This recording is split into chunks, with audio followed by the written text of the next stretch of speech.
Day 3 good morning from ভাটাকানাল। কালকে আমরা এই পেছনের রুমটাতেই ছিলাম। ভেতর থেকে অসাধারণ ভিউ পাওয়া যাচ্ছিল। বিছানায় বসে বসেই আমরা আজকে সানরাইজটা দেখেছি। পেছনের ভিউটা হচ্ছে ঠিক এরকম। সানরাইজটা হয়েছে ওখানে। প্রথমে ভেবেছিলাম যে এখানে তো আর হিমালয় নেই, তাই বরফের সেই ঠান্ডা হাওয়াটা পাবো না। তো কালকে বিকালের পর থেকে দেখছি খুব হাওয়া দিয়েছে আর প্রচণ্ড ঠান্ডা লাগছিল। আমার তো মনে হচ্ছে এখন 10-12 ডিগ্রির কাছাকাছি আছে। আমরা ভাটাকানালে যে হোটেলটাতে আজকে স্টে করেছি, মানে যেই হোটেলটাতে আমরা কালকে রাতে এসেছি এবং আজকের দিনটাও এখানে পুরো স্টে করব, সেই হোটেলটা হচ্ছে কোডাই হেভেন রিসর্ট। এটা ভাট্টাকানালের বেশ পুরনো এবং বেশ বড় একটা রিসর্ট। এখানে অনেক রকমের রুমের অপশন রয়েছে, তার মধ্যে যেটা আমরা নিয়েছি সেটা অলিম্পাস ভিলা। সেই রুমে 4 জন থাকতে পারবে একসাথে। এতে পার নাইট চার্জেস হচ্ছে 4000 রুপিস। সো আমরা 2 জন রয়েছি, 2 জনের জন্য এটা একটু ওভার প্রাইস লাগছে, বাট 4 জন থাকলে এটা একদম মানে ঠিকঠাক প্রাইস। এইখানে এত সুন্দর একটা ভিউ দিয়েছে রুমের জানলা দিয়েই, সামনের valley view, hill view, sunrise দেখতে পাবো, জাস্ট কোথাও যেতে হবে না। এবং very close to the dolphin nose and echo point. Just এখান থেকে 100 মিটার হাঁটলেই ওই ডলফিন নোজের starting point, trekking starting point. So আলাদা করে আর গাড়ি রাখার কোনো ঝামেলা নেই এখানে। তো আমার পেছনেই হচ্ছে আমাদের রুমগুলো। এই অলিম্পাস ভিলাতে 4টে রুম রয়েছে, তার মধ্যে ওপরের একটাতে আমরা রয়েছি। এবং পুরো রুমের ভিউ আমি দেখাচ্ছি মানে বাইরে থেকে।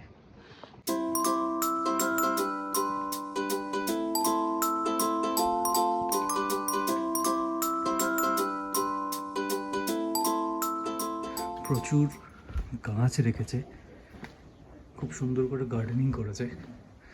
প্রচুর গাছ মানে প্রচুর গাছ, মানে চোখে না দেখলে বিশ্বাস করে যাবে আর কি। চারিদিকে খালি গাছ আর গাছ, খুব গ্রিন। এটা হচ্ছে আরেকটা ভিলা অপশন। এই ভিলাটার নাম আমি ভুলে গেছি। তো এখানেও রুম রয়েছে, বাট এতে রুমগুলোতে 4 জন 6 জন 8 জন এরমভাবে থাকা যায়, তাই রুমের প্রাইসটা একটু বেশি।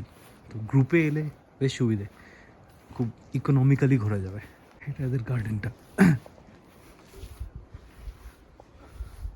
নাইস, আমার খুব ভালো লেগেছে হোটেলটা।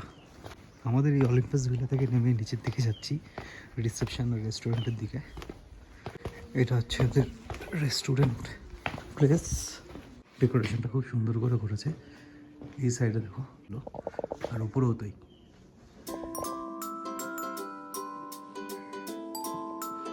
এটা হচ্ছে প্যারাডাইস ভিলা। দেখে মনে হচ্ছে একটাই বড় রুম, যেখানে 8-10 জন লোক একসাথে হয়তো থাকতে পারবে। Good morning. তো আজকে হচ্ছে ডে 3 আমাদের কোডাইকানাল ট্রিপের। আমরা আছি ভাটাকানালে, আর এখন আমরা যাচ্ছি একটা ট্রেকিং করতে। 2 কিলোমিটার্স ডাউনহিল আছে। এখানে গিয়ে মাউন্টেন ভিউ পয়েন্ট আছে, ইকো পয়েন্ট আছে, সেখানে আমরা যাচ্ছি। এই যে আমাদের ট্রেকিংটা এখান থেকে স্টার্ট হবে, তো দেখিয়ে দিচ্ছি তোমাদের ট্রেকিং রুটটা একবার দেখাচ্ছি। এই যে এরকম করে রাস্তা নেই, পুরো পাথর একদম রাস্তায়, আর এইভাবে নামছি। 2 কিলোমিটার মতো মনে হয় শুনেছি। এইভাবে নেমে যাবো, আর এখানে ভিডিও করা খুব ডিফিকাল্ট, যে কোনো সময় হোঁচট খেতে পারে। ওই জন্য পৌঁছে একবার দেখাবো ভিডিওতে কীরকম দেখতে। ওই অবধি এসে এখানে 2টো রাস্তা ছিল, আমরা সোজা রাস্তা দিয়ে চলে যাচ্ছি। যা বুঝতে পারছি উঠতে গিয়ে ভালোই চাপ হবে, প্রচণ্ড স্টিপ ছিল। এই জায়গাটাও প্রচণ্ড স্টিপ। আর অদ্ভুত ব্যাপার, এখানে প্রচুর বাড়ি ঘর আছে, লোকজন যাতায়াত করে কী করে কে জানে। রোজ রোজ এখান দিয়ে উঠতে বললে আমার তো অবস্থা খারাপ হয়ে যাবে। ও, আমরা চলে এসেছি। এখানে খাওয়ার জায়গা আছে ছোটো ছোটো। এই দেখতে পাচ্ছি মাউন্টেন ভিউ। খুব বেশি নামিনি, আমি ভেবেছিলাম মনে অনেকটা নামতে হবে। এই হচ্ছে মাউন্টেন ভিউ পয়েন্ট। এই মুহূর্তে কোনো দোকানই খোলেনি। এইদিকে নাও, এদিকে চলো, চলে যাই ক্লোজ ভিউ পয়েন্টে নামি। এটা মাউন্টেন ভিউ, এটাও দেখবো। এখানে 3টে পয়েন্ট আছে, আসো নেমে আসো, নেমে আসো। আমরা এসে গেছি মাউন্টেন ভিউ পয়েন্টে, আর এখান থেকে সত্যি মাউন্টেন দারুণ দেখা যাচ্ছে। তবে খুব সাবধান, ধারে যাও না বেশি,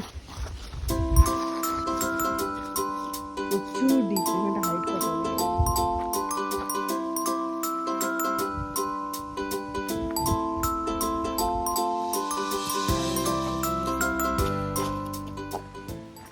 মাউন্টেন ভিউ পয়েন্ট দেখা হয়ে গেছে, এবার আমরা ইকো পয়েন্টের দিকে যাচ্ছি। যেখান থেকে নেমে গেলাম মাউন্টেন ভিউর জন্য, সেখান থেকে ডান দিকে একটা রাস্তা ছিল, ওইখান দিয়ে যাচ্ছি। তো মেইন রোড থেকে 15 মিনিটস নেমেছি, নামাতে আমরা মাউন্টেন ভিউ পয়েন্ট দেখতে পেলাম। আমরা চলে এসেছি, এখানে একটা ছোট ওয়াটারফল দেখতে পাচ্ছি। ওইখানটা উঁচু নিচু ছিল, বুঝতে পারিনি। তবে এখানেও কত লোকের বাড়ি, জাস্ট ভাবছি যে যাতায়াত করে কী করে। এই যে একটা ওয়াটারফলটা ক্রস করে যেতে হবে।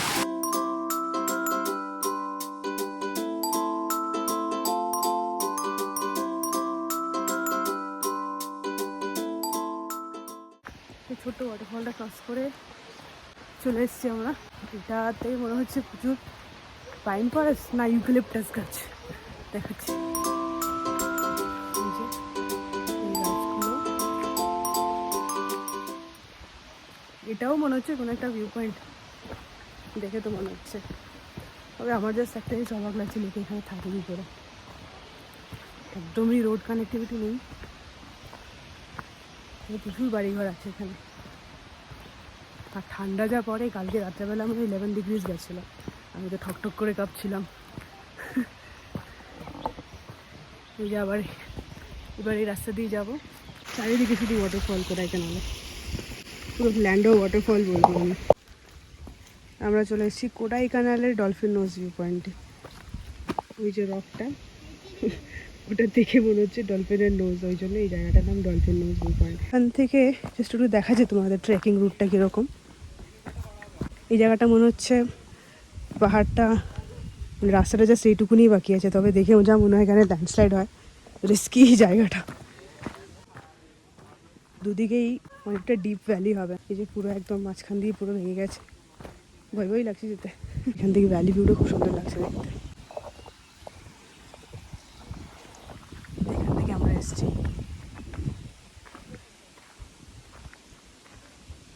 তো আমরা চলে এসেছি ফাইনালি ডলফিন নোজ ভিউ পয়েন্টে, কোডাইকানাল।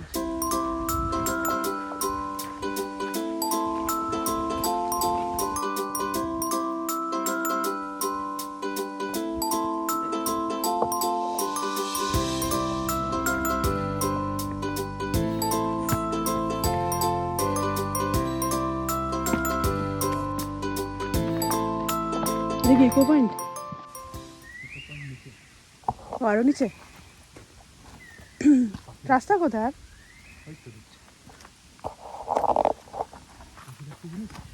এখান থেকে ভিউ খুব সুন্দর লাগছে, ওইখান থেকে বেটার লাগছে ভিউ। ওই যে ওইখান দিয়ে এসছি আমরা। এখন টাইম হচ্ছে 1:40। আমরা যাচ্ছি কি লেক? মান্যবানুর। আমরা মান্যবানুর লেকের দিকে যাচ্ছি। আজকের প্ল্যানটা অ্যাকচুয়ালি আমাদের সেট ছিল না, তো সকালে ট্রেকিং করে ঘরে ফিরেছি 9টা সাড়ে 9টার দিকে। আর ফেরার সময় আলতাফস ক্যাফেতে আমরা ব্রেকফাস্ট করে নিয়েছিলাম। হ্যাঁ, চিকেন চিজ স্যান্ডউইচ আর আলু পরাঠা খেয়েছি। ঠিক আছে, তো ওটা খেয়ে আমরা হোটেলে ফিরে এসে স্নান টান করেছি। স্নান করে ফ্রেশ হয়ে আমরা দুজনে একটু ঘুমিয়ে নিয়েছি। অ্যাকচুয়ালি ভাবছিলাম যে কোথায় যাব। তারপরে স্নান টান করে রেডি হয়ে আমরা বেরোলাম মোটামুটি 12:30টার দিকে। তো ভাবলাম যে মান্যবানুর লেকটা দেখে আসি, একটু দূরে আছে কোডাইকানাল থেকে, 32 না 37 কিলোমিটার দেখলাম। তো এখন আমরা on the way to Mannavanur lake.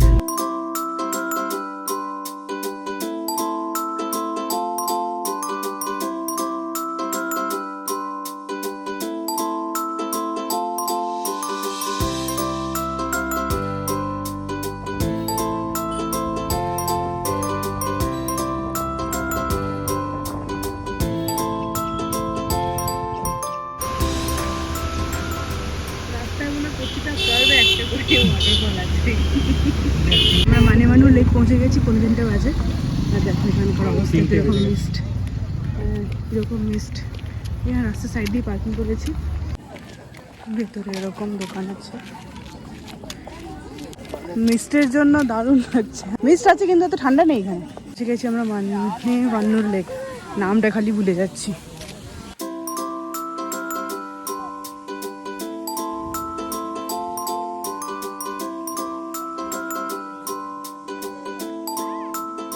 কি অসাধারণ লাগছে লেকটা।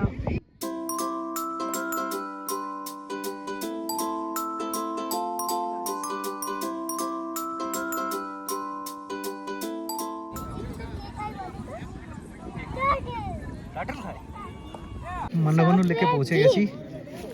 যখন ঢুকলাম তখন পুরো লেকটা সাদা হয়েছিল, কিছুই দেখা যাচ্ছিল না। সাডেনলি উইদিন 30 সেকেন্ডস পুরো ক্লিয়ার হয়ে গেল। এই হচ্ছে লেকের ভিউ। ওই দিক থেকে আমরা এন্ট্রি নিয়েছি, নিয়ে এই ওপর দিয়ে হেঁটে হেঁটে এইখানে এসেছি। লেকটা তো খুবই সুন্দর, লেকের আশেপাশে জায়গাগুলো খুব সুন্দর, ঘাসগুলো খুব ভালো, দেখে ইচ্ছে করবে এখানে শুয়ে যেতে। ঘোড়া রাইডও করা যায়, শান্তিতে বসে 1 ঘন্টা কাটানোর মতো জায়গা। এই মান্নাভানু লেকে এসে আরেকটা ওয়াটার অ্যাক্টিভিটি হলো এই কোরাকেল রাইড অ্যান্ড বোট রাইড। এই কোরাকেল রাইড বলতে গোল গোল টাইপের নৌকো থাকে, সেগুলোতে 4-5 জন করে নিয়ে এরা ঘুরিয়ে ঘুরিয়ে লেকটাকে দেখায়। আর মাঝে মধ্যে স্পেশাল এফেক্টে পুরো নৌকোটাকে এরা গোল গোল করে ঘোরাতে থাকে। ওই যে দূরে একটাকে ঘোরাচ্ছে, জানি না দেখা যাচ্ছে কিনা। এটা বেস্ট হয় হগনেকালে। এটা বেস্ট হয় হুগনেকালে। আমাদের হগনেকাল সিরিজের ভিডিও দেখতে পারো। আমরা এটা দেখার পরে আবার এখানে কোরাকেলগুলো প্লাস্টিকের মনে হচ্ছে দেখে, হুগনেকালে পুরো বেত দিয়ে বানানো ছিল। হুগনেকাল তো বড় ওয়াটারফল রয়েছে, সেখান থেকে জল পড়ছে, সেটা নিচে নিয়ে চলে যায়। এখানকার জলটা সাইলেন্ট। হ্যাঁ, কিন্তু তাও ঠিক আছে, মজা লাগবে না? 3:30 বাজে, আমরা এবার আস্তে আস্তে বেরোবো লেকের এদিক থেকে। দুপুরবেলা একটা রেস্টুরেন্টে খেয়েছিলাম, নাম ছিল দ্য জ্যাকবস কিচেন। মোস্টলি সব থেকে মানে কস্টলি রেস্টুরেন্ট আমি বলবো। 250 রুপিসের আমাদের মিক্স নুডলস আমরা অর্ডার করেছিলাম। এত ছোট একটা বোল দিয়েছে যে আমার ছেলে ওটাকে খেয়ে বলতে পারে যে আমার খিদে পেয়ে গেছে আবার। তো জ্যাকবস রেস্টুরেন্টে খাওয়ার আগে একটু বুঝে শুনে খাবে সবাই।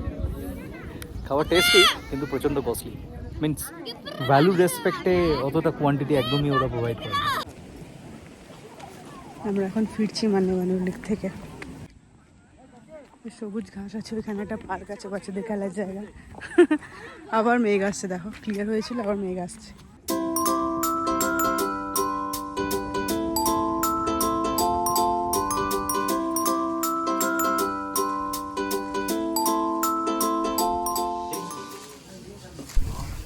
সো মান্নাভানুর লেক থেকে ফিরে এসে আমরা কিছুক্ষণ রেস্ট নিয়েছি, রেস্ট নিয়ে আবার চলে এসেছি আমরা আলতাফস ক্যাফেতে। অ্যাজ ইউজুয়াল আমাদের এটা খুব ভালো লেগেছে, তো সেম ডিশ আমরা আবার অর্ডার করেছি, হামাস পিটা, আর অনিশের জন্য ফ্রেঞ্চ ফ্রাইজ আর একটা এগ ফ্রাইড রাইস অর্ডার করেছি, আর আমার জন্য অ্যাজ ইউজুয়াল কফি।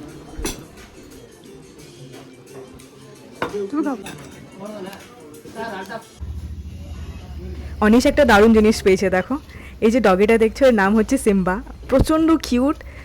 ওকে দেখে তো অনিশ প্রচণ্ড এক্সাইটেড, ও গিয়ে ওকে টাচ করবে, কিন্তু ও যা দেখতে বড় না, আমাদেরও ভয় করছিল, আমরা দূর থেকে যেন দেখে আমি ভাবলাম একটু ভিডিও করে রাখি। তো ওভারঅল আজকের দিনটা আমরা খুব ভালো কাটিয়েছি, ট্রেকিং দিয়ে শুরু করেছিলাম আর মান্নাভানুর লেকে গিয়ে শেষ করেছি। সো আজ হচ্ছে ডে 4 আমাদের ভাটাকানালে, আর আজকে আমাদের লাস্ট ডে, আমরা আজকে রিটার্ন করব ব্যাঙ্গালোর। সকালটা ঠিক এরকম হলো, মানে জাস্ট ভাবা যাচ্ছে না যে কালকে আমরা এত সুন্দর ট্রেকিং করেছি, এত সুন্দর মানে ক্লিয়ার সানি স্কাই ছিল, আর আজকে জাস্ট এরকম। একবার দেখাচ্ছি তোমাদের, দেখো কি জোর বৃষ্টি কালকে রাত থেকে স্টার্ট হয়েছে।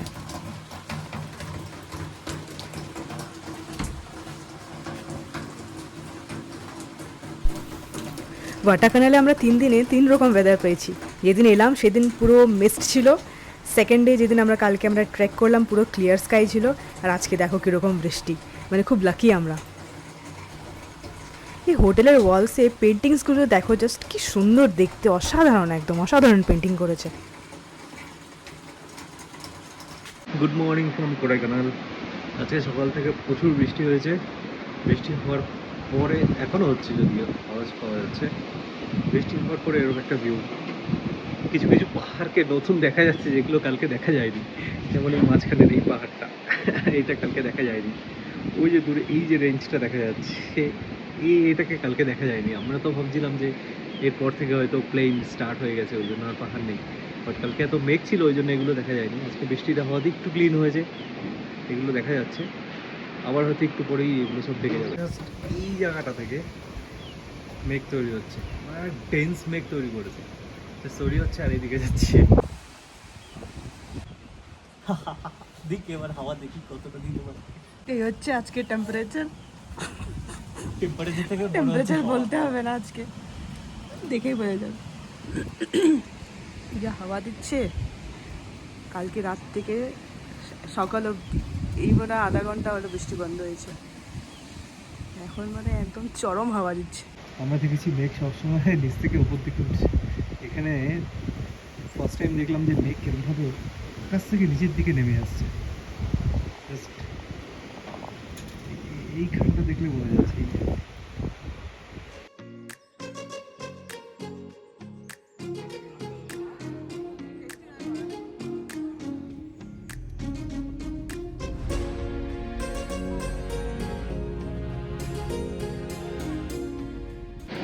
আমরা এই হোটেলে আজকে লাঞ্চ করলাম। এখানে আমরা সাউথ ইন্ডিয়ান থালি খেয়েছি, খুব ভালো লেগেছে। 110 টাকা করে নিয়েছে, আর সাথে আইসক্রিম।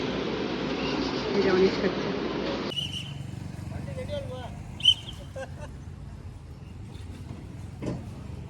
সব বলছে